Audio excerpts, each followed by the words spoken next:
Hello, আসসালামু আলাইকুম ওয়া রাহমাতুল্লাহি ওয়া বারাকাতু। তারেক রহমান স্পিকিং। আপনি কে বলছেন? Hello, hello. আরে ভাই কথা বলেন না, বারবার ফোন করে বিরক্ত করেন কেন? কে আপনি?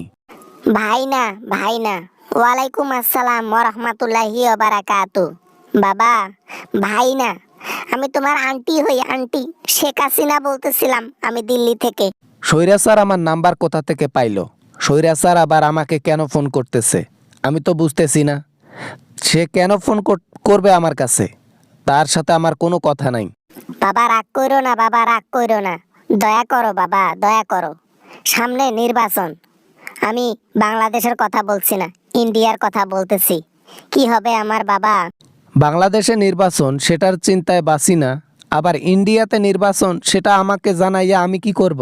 হ্যাঁ, ইন্ডিয়াতে কি আমি যায়া মন্ত্রী পদবীর মধ্যে দাঁড়াবো? হ্যাঁ, না মানে আমি সেটা বলি নাই, আমি বলতেছি সামনে তো নির্বাচন ইন্ডিয়াতে, আমি তো এদেশে থাকতে পারবো না।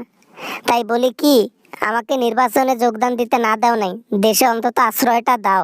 আমি যেন কোনো রকমে একটা কুটির ঘর করে সেখানে জীবনটা কাটিয়ে দিতে পারি।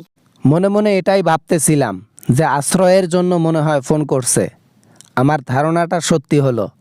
তা বাংলাদেশে যদি এতই আসার শখ থাকে আপনার, চলে আসেন না দেশে। একদিকে প্রশাসন আর একদিকে জনগণ, দুই দুই দুই দুই নৌকার মাঝখানে যদি ফেসে যাই, তাহলে আমি হাসিনার নিঃশ্বাস নিতে পারবো না। বাবা বাঁচাও আমারে। আমরা কিন্তু সেই দিনগুলো কখনো ভুলি নাই, কখনো ভুলবো না। আমার মাকে শাস্তি দেওয়া, আমার বাবার সাথে যে কাজগুলো করেছে আওয়ামী লীগ, আমরা ভুলি নাই। আমাদের এই নেতাগেতার উপর যে ফেক কেস, তারপর হচ্ছে শাস্তি, মিথ্যা, এগুলো আমরা কখনো ভুলি নাই, ভুলবো না, মাথায় রেখেছি। আমি আসলে টাকা আর ক্ষমতার লোভে মানুষকে মানুষ মনে করি নাই। যারা আমার প্রতিদ্বন্দ্বী ছিল তাদেরকেও মানুষ মনে করি নাই, যার কারণে আজকে তারা দেশে আর আমি বিদেশে। আপনি বিদেশে থাকেন বা অন্য কোথাও, আপনি দয়া করে আমাকে ফোন করবেন না। ফার্দার ফোন করে আমাকে বিরক্ত করবেন না। আপনার কথা শুনলে আমার গা জ্বলে। কেন জানেন? আমি যে অন্যায় কাজগুলো করেছি, সাধারণ পাবলিক আমার সাথে কথা বললেও তাদেরও গাও জ্বলবে। আমি জানি আমি কি করেছি, কি ক্ষতি করেছি জনগণের জন্য, কিন্তু আমায় ক্ষমা চাই, ক্ষমা। যতগুলো নিরীহ মানুষ, যতগুলো সাধারণ মানুষের প্রাণ নিয়ে চলে গেছেন, তাদেরকে ফিরিয়ে দিতে পারবেন, জীবিত করতে পারবেন?